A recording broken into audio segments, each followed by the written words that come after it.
क्या कोई आत्मा इतनी प्यार में पागल हो सकती है कि 5 साल तक एक शरीर में शांति से और चुपचाप रहे? जिसके शरीर में रह रही है उसे भी एहसास ना हो? क्या ऐसा हो सकता है? लेकिन कुछ गतिविधियां उसको परेशान करती हूँ। मैं आप लोगों से पूछना चाहती हूँ कि क्या ऐसा हो सकता है, क्योंकि मैंने ऐसा पहली बार देखा है और जाना है। परिवार के सामने रख रही हूँ, अपनी राय जरूर कमेंट बॉक्स में लिखना। मेरे जितने भी भाई हैं, बड़े हैं, मेरी बहन है, सभी अपनी राय कमेंट बॉक्स में जरूर लिखना। आज एक ऐसी स्टोरी आप लोगों के सामने लेकर आई हूँ जहां पर एक प्रेत यानी एक भूत करीबन 6 साल तक एक महिला के साथ गंदी हरकत करता रहा। उस महिला को पता होते हुए भी वो किसी को क्यों नहीं बता पाई, और जब उसने आभास किया तो खुद ने ही इस राज का पर्दाफाश किया। क्या वो किसी को क्या बताती है? क्या उसकी बातों पर किसी ने यकीन किया, जबकि वो महिला ऐसे परिवार से थी कि जो इन चीजों पर यकीन करता ही नहीं है। दोस्तों, आपको बताएंगे कि एक भूत ने कैसे एक महिला को विधवा बनाने तक का सफर तय किया, और वो महिला आज भी बिना पति के अपनी जिंदगी गुजार रही है अपनी बेटी के साथ। एक भूत की वजह से उसकी जिंदगी कैसे बदल जाती है, ये सच भी आप लोगों के सामने रखेंगे। और हाँ, यहाँ पर मैं आपको बता दूं, बिल्कुल भी किसी को गुमराह करने की कोई भी हमारी यहाँ पर मंशा नहीं है। जो चीज हमारे सामने आई है, जो किसी ने कहा है, वो आप लोगों के सामने रख रहे हैं। जो सत्य है वही आपको बताने की कोशिश करते हैं। सत्य आपके सामने है, और मैं सभी लोगों से पूछना चाहती हूँ कि क्या किसी ने ऐसा अनुभव किया या किसी के साथ कुछ ऐसा वैसा घटित हुआ जैसा ये महिला हमें बताती हैं। दोस्तों, यहाँ पर बात आई कि एक महिला के साथ भूत गलत करता था, तो हमें उनकी जानकारियां आपसे गोपनीय रखनी होंगी। आपको भी पता है, क्योंकि इसमें फिर आपके दिमाग में कई तरह की बातें आएंगी, और बातें आने के साथ साथ यहाँ पर उस महिला के बारे में भी अगर कुछ कहा तो फिर उसे बुरा भी लग सकता है। तो उन्होंने साफ तौर पर कहा है कि मेरा जो एड्रेस है उसे गोपनीय रखना, केवल मैं आपको राज्य का नाम बताऊंगी। तो चलिए इस कहानी की तरफ चलते हैं, इस घटना की तरफ चलते हैं, जहां पर एक प्रेत क्या प्यार में इतना अंधा हो सकता है कि एक महिला के साथ इतने सालों तक वो रिश्तों में रह सकता है। क्या कोई प्रेत भी रिश्ते निभाते हैं? भूत रिश्ते निभाते हैं? मैं आज बहुत हैरान हूं इन बातों को सुनकर। तो चलिए यहाँ पर चलते हैं पंजाब की रहने वाली ज्योति, जो एक ऐसे घर में थी जिस घर में भगवान को बहुत माना जाता है, भगवान को बहुत पूजा जाता है। भगवान के अलावा किसी भी चीज पर कोई भरोसा नहीं किया जाता है, यानी जादू टोना, भूत प्रेत, ऐसी चीजों पर कोई भी विश्वास नहीं किया जाता है। लेकिन दूसरी तरफ इस लड़की के जो चाचा होते हैं वो सारी चीजों पर भरोसा करते हैं। जब चीजों पर विश्वास करते हैं तो उस चाचा की लड़की के ऊपर एक भूत होता है। दोस्तों, वो भूत उस लड़की के ऊपर होता है, और यहाँ पर जो ज्योति है उस समय पढ़ रही थी, यानी पढ़ाई करती है। वो देखकर हंसने लगती है, अपने पिता से कहती है, क्योंकि उनके घर में ऐसी बातों पर कभी चर्चा भी नहीं हुआ करती थी। तो वो हंसती है कि पिताजी, ये लोग झूठ बोल रहे हैं ना, हमारी बहन के ऊपर ऐसा कुछ भी नहीं है ना, देखो ये क्या कर रही है, ऐसे थोड़े ही कराते हैं भूत, ऐसे थोड़े ही कुछ होता है। ये सब कुछ यहाँ पर चल रहा था। उसके बाद जब उस चाचा की लड़की को दिखाया जाता है तो यहाँ पर बालाजी उन्हें ले जाया जाता है, और वो चाचा की लड़की ठीक हो जाती है। अब ताऊ का परिवार बिल्कुल भी भरोसा नहीं कर रहा था। ठीक है, कोई बात नहीं, मैंने आपको एक वाक्य बताया। इसके बाद ये लड़की कॉलेज पढ़ती है, और इस लड़की के लिए एक लड़का तलाश लिया जाता है। जब एक लड़का तलाशा जाता है इसके लिए, तो इसकी शादी बड़ी धूमधाम से उस लड़के से कर दी जाती है। लड़का पढ़ा लिखा, नौकरी पेशे वाला, क्योंकि पढ़ी लिखी फैमिली थी, और कभी भी मतलब इनके मन में कभी कोई शंका ही नहीं थी कि ऐसी चीजें भी होती हैं। जिंदगी बहुत बेहतर चल रही थी। ज्योति शादी होकर भरत के साथ उसके घर चली जाती है। पति का नाम भरत होता है, और ये परिवार बहुत अच्छे से रहने लगता है। कोई भी दिक्कत नहीं थी। शादी इसकी दिल्ली जैसे शहर में होती है। ये दो जानकारी आपको मैं बता रही हूँ। लेकिन एक और बात थी, ज्योति के पति के अलावा उस पति का इस दुनिया में मतलब चाचा ताऊ थे, लेकिन घर में ना कोई बहन थी, ना पिता थे, ना माँ थी, मतलब कोई भी नहीं था। इसी चीज को देखकर घर वालों ने शादी की कि परिवार का कोई झंझट नहीं है, हमारी बेटी बहुत अच्छे से रहेगी। ज्योति बहुत अच्छे से वक्त गुजार रही थी, लेकिन ज्योति जब वक्त गुजारती है तो पति अब बेचैन सा रहने लगा था। उसको बेचैनी बढ़ने लगती है। ज्योति शादी के 3 महीने बाद ही गर्भवती हो जाती है। 3 महीने बाद जब गर्भवती होती है तो पति भरत बहुत खुश होता है कि मेरी पत्नी गर्भवती हो गई है और हमारा भी कोई शादी हो गया है। ज्योति अपने पति से बहुत प्यार करती थी। प्यार का सबूत बताऊं आपको, आज तक भी उन्होंने दूसरी शादी नहीं की है। उस बेटी के ही सहारे अपना जीवन गुजार रही है। यहाँ पर बहुत अच्छे से सब कुछ चल रहा था, जिंदगी में किसी भी चीज की कोई कमी नहीं थी। लेकिन पति जब से शादी हुई है बीमार रहने लगा था। पति के सर में दर्द, पैरों में खिंचाव सा हुआ करता था, और जब डॉक्टर के पास जाता है तो कोई बीमारी नहीं मिलती है। और पति ने मानो जैसे बिस्तर पकड़ लिया हो, लेकिन नौकरी करना जरूरी था। जब वो नौकरी करके घर आता है तो वो बहुत उखड़ा उखड़ा सा रहा करता था। दोस्तों, अब यहाँ पर 9वां महीना बीत जाता है, 9 महीने पूरे हो जाते हैं, और 9वां महीना जैसे ही चलता है तो ज्योति का जो पति होता है उसके साथ हादसे होने शुरू हो जाते हैं। यानी भरत को छोटे मोटे करीबन 1 महीने के अंदर 5 हादसे यानी एक्सीडेंट उसके साथ हो चुके थे। आप सोचकर देखिए, 1 महीने के अंदर 5 एक्सीडेंट कैसे। छठा एक्सीडेंट जब होता है कि ज्योति इस बच्चे को जन्म भी नहीं दे पाई थी और उसका पति एक हादसे में इस दुनिया से चला जाता है। ज्योति बावली सी हो जाती है। वो कहती है कि मैं कैसे जीऊंगी भरत के बिना। भरत मेरा आधार था, मेरी जिंदगी थी, मैं अब कैसे गुजारूंगी, क्या होगा मेरा। मेरा भरत कहाँ गया, मेरा भरत मुझे लौटा दो। वो भगवान से प्रार्थना करती है। वो कई बार ये भी कहती है कि भगवान कहीं नहीं होते, मैंने तो अभी कुछ भी नहीं देखा। भरत, तुम्हें मेरी बेटे का मुंह या बेटी का मुंह देखना होगा, तुम्हें उठना होगा। जब पति मृत हालत में जमीन पर पड़ा हुआ था, वो घड़ी, वो पल, कहती हैं ज्योति कि मुझे संभाले नहीं संभलता है। आज भी जब याद करती हूँ तो कलेजा कांप उठता है, आंखों को आंसू आ जाते हैं। लगता है कि वो पल किसी दुश्मन की जिंदगी में भी ना आए। बात तो सही कह रही है ज्योति। दूसरी तरफ ज्योति का परिवार कहता है कि ज्योति हमें संभाले नहीं संभलती थी, इतनी ज्यादा बावली सी हो गई थी, बिल्कुल बच्चे की सुध बुध भूल चुकी थी। 14 दिन भरत को इस दुनिया से गए हुए थे, और दोस्तों तभी ज्योति एक लड़की को जन्म देती है। ज्योति को उस लड़की में जीने की उम्मीद जाग उठी। क्यों जाग उठी?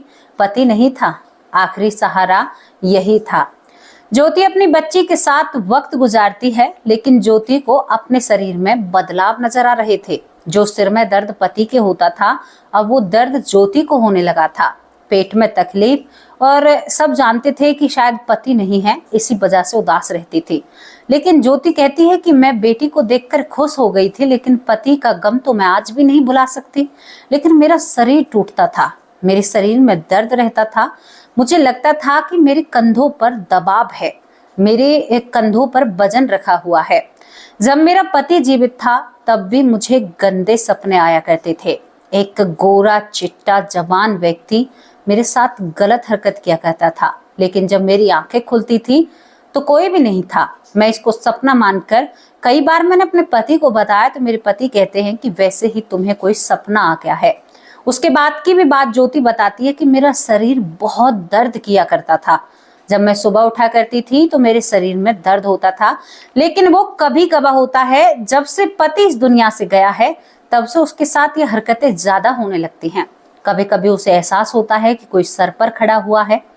ज्योति कहती है कि मैं किसी से कहने की भी नहीं, कहूंगी तो लोग कहेंगे कि पति चला गया है और अब इन ढोंग करके दिखा रही है। हमारे समाज की यही तो बात है, किसी के दुख को दुख नहीं समझते हैं, उसे समझते हैं कि ये बकवास कर रहा है और इसका पति नहीं है तो ये नाच नचा रही है। समझ रहे हो ना मैं क्या कहना चाहती हूँ। ज्योति चुपचाप ये सब कुछ सहन कर रही थी। ज्योति अपने ससुराल को छोड़कर अपने घर आ चुकी थी। अकेली किसके सहारे रहे? माँ बाप ने भी सही समझा था। ज्योति अपने मायके में रहती है। पति की जो प्रॉपर्टी थोड़ी बहुत, जितनी भी उसकी प्रॉपर्टी थी वो ज्योति के नाम पर ही थी। ज्योति अपने घर में रहती है, कमी तो किसी चीज की नहीं थी, लेकिन उसके साथ जो रात को घटित होता है वो उससे बहुत ज्यादा परेशान थी, बहुत ही ज्यादा परेशान थे। अब यहाँ पर उसका जो चाचा है वो हमेशा जागरण ऐसी चीजें कराता रहता था। तो ज्योति का चाचा निमंत्रण देने के लिए आता है। पति को मरे हुए करीबन 7 महीने हो जाते हैं, यानी उसकी बेटी करीबन 7 महीने की ही हो जाती है। दोस्तों यहाँ पर वो चाचा कहता है कि भैया ज्योति को भी लेकर आना, उसका मन बढ़ जाएगा, वो हमेशा कमरे में रहती है, कमरे से बाहर ही नहीं निकलती है। पिता समझता है कि मेरी बेटी को कुछ नयापन देखेगी तो शायद उसका जी लग जाएगा, उसके दिमाग में जो सोच भरी हुई है, जो दुख का पल है वो खत्म हो जाएगा। यहाँ से एक ऐसा चैप्टर शुरू होता है जिसे सुनकर आपके रुए खड़े हो जाएंगे, आप डरना शुरू हो जाओगे। दोस्तों उसके बाद ज्योति उस जागरण में जाती है, माता रानी का जागरण था। ज्योति ने अपनी जिंदगी में पहली बार जागरण देखा था, पहली बार ऐसे माता रानी का जागरण देखा था। ज्योति वहां पर मायूस और उदास बेटी को लेकर वहां पर बैठ जाती है। इस जागरण में जब ज्योति बैठती है तो बैठने के साथ ही वहां पर बहुत सारी भीड़ बैठी हुई थी, माता रानी के भजन चल रहे थे। तभी ज्योति की आंखें ऊपर की तरफ चढ़ने लगती हैं, ज्योति घुटनों पर चलने लगती है, बेटी को पकड़ा जाता है। माँ बाप देखकर हैरान हो जाते हैं कि इसको क्या हुआ। घुटनों पर चलकर तरह तरह का मुंह जो वहां पर श्रद्धालु बैठे थे उनकी तरफ बनाने लगती है, सर को घुमाती है, आंखों को घुमाती है और बहुत दूर तक घुटनों पर ही चली जाती है, माथे को जमीन में मारती है। आप उस पल को दिमाग में सोचिए, अपने सर को जमीन में मारती है, अपने आप को उछलती है बहुत ऊंचा ऊंचा, और तरह तरह के चेहरे के यहाँ पर चेहरे को तरह तरह का बनाने लगती है। बहुत डरावना सीन था, सभी लोग डर जाते हैं, कैसा कीर्तन। लेकिन फिर यहाँ पर जो भक्त जन आए हुए थे उनमें से 2-4 लोग बोलते हैं कि इसके ऊपर माता का आशीर्वाद है। दोस्तों सबने ज्योति को माता समझ लिया था। ज्योति को शांत करने के लिए कुछ भभूत या माता रानी की जोत से कुछ प्रसाद या कुछ ऐसा लाया जाता है, लेकिन ज्योति का तांडव उस दिन देखने योग्य था। एकदम से ज्योति का सिर वहां पर एक खंबा होता है, उस खंबे में लगता है। तभी ज्योति को एहसास होता है कि मैं क्या कर रही हूँ, आज तक उसने नहीं किया, वो इतनी बड़ी हो चुकी थी। ज्योति देखती है कि सबकी नजरें उसकी तरफ है, उसे होश आता है, और जब वो कहती है कि पापा, तो उसका गला बैठा हुआ था। ज्योति को नहीं पता था कि मेरे साथ क्या हुआ, और ज्योति बेहोश हो जाती है। ज्योति को उठाकर अंदर ले जाया जाता है और ज्योति अपने बेड पर सोती ही रहती है। कितनी देर तक सोती है कि दूसरे दिन सुबह हो जाती है। जब उसके पापा उसके पास आकर बैठते हैं, ज्योति की माँ बैठती है, ज्योति की आंखें खुलती हैं तो ज्योति का शरीर दर्द कर रहा था। यहाँ पर परिवार वाले कहते हैं कि बेटी, आज तक हमारे परिवार में किसी को ऐसा नहीं हुआ, मेरा भाई के घर में ये सब कुछ चलता था, तुम क्या सच में ही तुम्हें कुछ हुआ था? और हुआ तो है, ऐसा तो हमने तुम्हें कभी पहले करते हुए नहीं देखा। दोस्तों माँ बाप एक बहुत बड़ा सहारा होते हैं बच्चों का। ज्योति की आंखों में आंसू होते हैं, कहती है कि पापा मुझे नहीं पता मेरे साथ क्या हुआ है, मेरा शरीर दुख रहा है पापा। पिता कहता है दुखेगा क्यों नहीं, तुमने जो किया शरीर दुखेगा, चले भी नहीं जाएगा, इतना ज्यादा हमने तेरा रूप ऐसा कभी नहीं देखा बेटा। वो कहते हैं कि बेटा सब लोगों ने कहा है तेरे अंदर माता का वास है। ज्योति कहती है कि माता रानी का वास है, कभी उसने नवरात्र नहीं किए थे, वो कभी भी फास्ट भी नहीं रखा करती थी, वो इस किस्म की लड़की थी, पढ़ी लिखी थी। पढ़ी लिखी होने के साथ साथ वो साइंस भी पढ़ती है, बहुत सारी चीजों पर यानी कि लिखित तौर पर विश्वास करती है। अब ज्योति के अंदर भी भ्रम फैलने लगता है कि हाँ मेरे अंदर माता है। दोस्तों माता रानी इतनी बड़ी शक्ति शरीर झेल ही नहीं सकता, लेकिन आगे जो भांडा फूटेगा ना उससे सुनकर आप बहुत हैरान हो जाओगे। अब ज्योति के अंदर जो कुछ भी हुआ था, गांव वाले ज्योति की तरफ उनका रुझान बढ़ने लगता है। कोई अपने बेटे को लेकर आता है, कोई अपनी बेटी को लेकर आता है, और ज्योति का रूप बदल जाया करता था। वो चौकी बौखी लगाने लगती है माता रानी की। अब पहली बार नवरात्रे आते हैं उसकी जिंदगी में। वैसे नवरात्रे हर छमाही में आते हैं, गुप्त नवरात्रे भी होते हैं। अब ज्योति चौकी लगाने लगी थी तो व्रत भी करने लगी थी, नवरात्रे शुरू कर दिए थे। दोस्तों यहाँ पर ज्योति जब नवरात्रों को शुरू करती है तो ज्योति के वो ख्वाब ज्यादा बढ़ने लगते हैं, जो ख्वाब हमने पहले आपको बताए थे, जो शायद उसकी शादी से पहले उसके सपने में आए थे, शादी के बाद भी आए थे, कुछ पति मरने के बाद बहुत ज्यादा आते हैं। अब जब वो नवरात्रों में बढ़ती रहती है, फास्ट करती है माता रानी के, तो उसके साथ बहुत गंदी हरकत होती थी रात के वक्त। अब ज्योति विचलित हो उठती है, पापा और माँ को अपने पास बिठाती है, कहती है कि मम्मी पापा, मैं आपसे नहीं कहना चाहती, लेकिन मैं आपसे कुछ बात बताना चाहती हूँ। देखो, बिल्कुल भी ये मत समझना कि मेरा पति नहीं है तो ऐसी इधर उधर की बातें कर रही हो। पापा, मेरे अंदर बदलाव है, मुझे गंदे सपने दिखाई देते हैं। एक व्यक्ति है गोरा चिट्टा और वो मेरे साथ गलत करता है, शादी से पहले भी, शादी के बाद भी, और अब मैं माता रानी के दरबार में मैं व्रत रख रही हूँ, तब मेरे साथ पापा ये घटना ज्यादा बढ़ रही हैं। मैं क्या करूं? लोग जब आते हैं, मेरे अंदर एक नई चीजें उभरती हैं और मुझे खुद को ये आभास नहीं होता मैं क्या बोल रही हूँ, और सबको मैं सही बता देती हूँ। बाबा, आप लोग भी रोज देख रहे हैं, लेकिन मैं इस चीजों से संतुष्ट नहीं हूँ। मेरे ऊपर कोई माता नहीं है, ये कुछ और ही चक्कर है। बाबा, अगर मुझे कुछ हो जाए तो मेरी बेटी का ध्यान रखना, क्योंकि अब मुझे सोने से भी डर लगता है। मैं घिन करती हूँ अपने शरीर से, मुझे घिन आती है कि मेरा पति था, मेरे साथ ऐसा क्यों? मुझे बहुत घिन आती है पापा। पापा, मैं नहीं रह सकती ऐसे।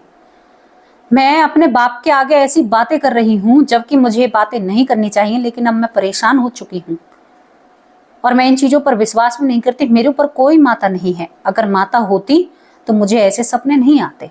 और ज्योति एकदम माँ बाप के सामने से खड़ी होकर माता रानी के आगे रोने लगती है, कहती है कि माँ, अब तू ही मुझे बचा सकती है, मैं इन चीजों से डरने लगी हूँ। वो कहती है कि माँ, अपने माँ बाप उसके पीछे पीछे होते हैं। वो कहती है कि पापा, मुझे लगता है मेरे साथ कोई चल रहा है, मेरे साथ हर वक्त कोई रहता है, मैं महसूस करती हूँ कि मुझे कोई बिस्तर उठाता है। पापा, आप क्या लोगे? मैं इतना ज्यादा परेशान हो चुकी हूँ कि मुझे रात को नींद नहीं आती है। अब उसका पापा हैरान हो जाता है, घर में कोई ऐसा नहीं था, कोई भी। दोस्तों, यहाँ के बाद ज्योति ने गांव वालों से कह दिया था कि मेरे ऊपर कोई माता नहीं है, मैं अंधविश्वास को बढ़ावा नहीं दे सकती, और इसको मैं अंधविश्वास इसलिए कहूंगी कि मैं इतनी बड़ी कहाँ सकती हूँ जो मेरे अंदर माता रानी प्रवेश करेगी? नहीं हो सकता। ज्योति ने सही कहा, माता रानी एक आम शरीर में कैसे आ सकती है? अरे उसके आने से ही आपका शरीर टुकड़ों में बट जाएगा, पता है आपको? इतनी तेज बाण होती है माताओं के शरीर में, आपके शरीर में वो कैसे आ सकती हैं? शरीर फटकर दूर उछट जाएगा, इतनी शक्ति उनके अंदर होती है, उनका तेज ही आपसे बर्दाश्त नहीं होगा। कई बार कहा है मैंने, कुछ लोग मर कर जाते हैं, मरने के बाद भी यमराज को नहीं देख पाते हैं, क्योंकि उनके अंदर तेज ही इतना होता है। तो माता कैसे जीते जी शरीर में आ सकती है? पंच तत्व विलीन शरीर में माता रानी आ ही नहीं सकती। दोस्तों, यहाँ पर ज्योति ने साफ कह दिया था कि नहीं भाई, आप मेरे पास मत आया कीजिए। हालांकि वो सबको सही बताती थी, इन चीजों का भी मैं आपको आगे बताऊंगी क्या था। दोस्तों, यहाँ पर माँ बाप चिंता में आ जाते हैं, उन्हें तो किसी के बारे में पता ही नहीं था, किससे जाके बात विमर्श या इन बातों के बारे में जानकारी निकाले। बड़ी बुरी दुविधा, क्या होगा अब, कैसे होगा, हमारी बेटी कैसे ठीक होगी? ज्योति अब अपनी कहते हैं कि पिताजी को भी साथ सुलाने लगी थी, दूसरा बिस्तर लगाया करती थी, माँ को अपने बेड पर सुलाती थी, बाबा के लिए खाट बिछाया करती थी। कहती मैं अकेली नहीं सोऊंगी, मुझे घबराहट होती है, मुझे डर लगता है। पिता ने अब अपने भाई से विमर्श बातों पर चर्चा की। भाई ने कहा कि भाई, मेरी तो एक ही सलाह है, ज्योति को आप यहाँ पर बालाजी लेकर जाइए, मेहंदीपुर बालाजी, वहीं पर ज्योति का निवारण हो सकता है, वहीं जाकर पता चलेगा ज्योति के साथ आखिर ये सब कुछ क्या चल रहा है। दोस्तों, तैयारियां होती हैं बालाजी जाने की, तो ज्योति एकदम बेहोश हो जाती है, बेड पर गिर जाती है। जहां बालाजी जाना था वहां पर रास्ता रुक जाता है, ज्योति को हॉस्पिटल ले जाया जाता है, तबीयत खराब होने लगती है, हाथों पर चोटों के निशान थे। सोचिए क्या चल रहा होगा उस परिवार पर, क्या बीत रही होगी। रियल स्टोरी है, आपको पता है ये। उसके हाथों पर निशान होते हैं, और जबकि पूरे हर वक्त माँ ने एक सेकंड के लिए अपनी बेटी को अकेला नहीं छोड़ा था। किसी को नहीं पता वो निशान कहां से आए थे। ज्योति को दर्द हो रहा था उन निशानों में, लेकिन जब वो निशान मिले थे, जब ज्योति को नहीं पता कि किसने दिए, वहां पर एडमिट किया जाता है। कई दिन के इलाज के बाद फिर भी ज्योति को ले जाया जाता है। रास्ते में गाड़ी पंचर हो जाती है, खराब हो जाती है। वहां से कैब बुक करनी पड़ती है, कैब भी खराब हो जाती है, दूसरी कैब को बुलाना पड़ता है। सोचिए आप कितनी रास्ते में बाधाएं और मुसीबत। कौन था वो आगे जाकर जो राज को लेगा ना, उसे सुनकर आप भी हैरान और परेशान होने वाले हैं। जैसे तैसे कर ये लोग बालाजी पहुंच जाते हैं। अब ज्योति मंदिर में प्रवेश करने से मना करती है कि नहीं, मैं नहीं आऊंगी माँ, मैं नहीं आऊंगी, आप बाहर ही मेरे लिए कुछ ले आइए, मैं अंदर नहीं आऊंगी। जबरदस्ती ज्योति को अंदर ले जाया जाता है। परिवार के 8 लोग थे जो ज्योति को घसीट कर अंदर ले जाते हैं। अंदर ले जाते ही ज्योति का जो रूप उन लोगों ने उस दिन जागरण में देखा था ना, उससे भी ज्यादा रूप भयंकर होता है। ज्योति चीखने लगती है, चिल्लाने लगती है, कहती है कि मैं नहीं छोड़ूंगा इसे, ये मेरी है, शादी से पहले मेरी थी, ये उस दिन से मेरी है। मेरा एक दोस्त इसके चाचा की लड़की के ऊपर था और मुझे देखते ही ये पसंद आ गई थी। जब इसकी चाचा की लड़की पर मेरा दोस्त था तो मैं दूर से खड़ा होकर देख रहा था। उसी दिन से ये मुझे पसंद है और ये मेरी प्रेमिका है। तुम लोगों ने इसकी शादी कराकर बहुत बड़ी गलती की। मैंने ही मारा है इसके पति को। वरना सोचकर देखो, 1 महीने में 5 बार एक्सीडेंट और 6ठी बार वो चला गया और मैं हर रोज इसके साथ रहता हूं। मैं एक पति की जिंदगी और पति का सुख इसे दे रहा हूं। मानो जैसे 2 आवाजें बात कर रही हूं। बालाजी सरकार मंदिर की बात है ये। ज्योति के घर वाले बिल्कुल संग खड़े रह जाते हैं कि ये सब कुछ क्या चल रहा है। उसके बाद ये कहता है कि मैंने इसको भगवान का रूप भी देने की कोशिश की, लोगों को गुमराह किया। उस दिन माता रानी के मंदिर में कोई माता नहीं थी, मैं ही था, ताकि लोग इस पर विश्वास करें और इसकी जय जयकार करें, क्योंकि मैं इससे अंधा प्यार करता हूं। इसे नहीं छोड़ूंगा मैं, इसे वो सम्मान समाज में दिलाऊंगा जिसकी ये हकदार है। सोचकर देखिए आप, एक भूत कहां तक सोच रहा है। वो कहता है कि मैंने इससे पूछो, इससे सपने में मैंने इससे कहा था, रियल में कहा था, जिसे ये सपना समझती है ना, मैंने कहा था कि तुम्हें शोहरत दौलत सब कुछ दूंगा, तुम्हारे पास इतना पैसा आएगा कि तुम्हें रखने की भी जगह नहीं मिलेगी, लेकिन तुम्हें कबूल मुझे करना होगा। ये मुझे कबूल नहीं कर रही है, ये मुझे रात को कबूल नहीं करती है। नहीं छोड़ूंगा, नहीं छोड़ूंगा, ये मेरी है, मेरी है, मेरी है, मेरी है। दोस्तों, इस चीज का वीडियो बनाया जाता है ज्योति को दिखाने के लिए। ये इतनी जोर जोर से चीखता है, चिल्लाता है, कहता है नहीं छोड़ूंगा, लेकिन बालाजी सरकार में कोई किसी के ऊपर रह जाए, ऐसा तो हो ही नहीं सकता। दोस्तों, ज्योति को इस शक्ति से दूर किया जाता है। ये बहुत ताकतवर थी। सोचो वो कहां तक प्लान कर रही थी कि इसको दौलत शौहरत सम्मान सब कुछ दिलाऊंगा। कहता है जिस दिन इसका पति इस दुनिया से गया, सबसे ज्यादा खुशी इस पूरी दुनिया में मुझे हुई थी। मैं बहुत हंसा था, बहुत खुश हुआ था, और मुझे इसकी बेटी से भी कोई परेशानी नहीं है। मैं इस बेटी को अपने बाप का नाम दूंगा। मतलब वो मरा हुआ व्यक्ति उसकी बेटी का पिता बनने के लिए तैयार था। भैया, बहुत डरावनी बात है।